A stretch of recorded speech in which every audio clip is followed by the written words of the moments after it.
नमस्कार शेतकरी मित्रांनो. तर स्वागत आहे तुमची शेती नियोजन या चॅनलमध्ये. आपण पाहणार आहोत हरभरा पिकावर दुसरी फवारणी कधी आणि कोणती करायची. चला तर या व्हिडिओमध्ये जाणून घेऊया.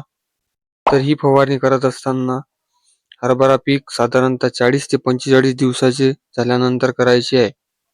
तर यामध्ये एक कीटकनाशक, एक बुरशीनाशक, विद्राव्य खत आणि टॉनिक या कॉम्बिनेशन मध्ये घ्यायचे आहे.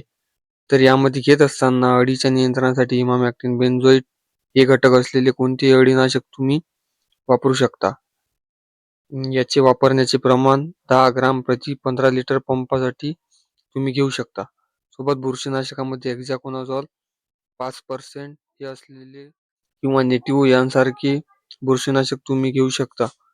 हरभरा पिकाला जास्तीत जास्त फुले लागण्यासाठी आणि फुलाची चांगली सेटिंग होण्यासाठी 0.34 प्रति पंप 100 ग्राम तुम्ही वापरू शकता. सोबत टाटा बार, इसाबियन आणि आणखी कोणत्या चांगल्या कंपनीचे टॉनिक तुम्ही वापरू शकता. धन्यवाद. व्हिडिओ आवडला असेल तर लाईक करा, चॅनलला सबस्क्राईब करा.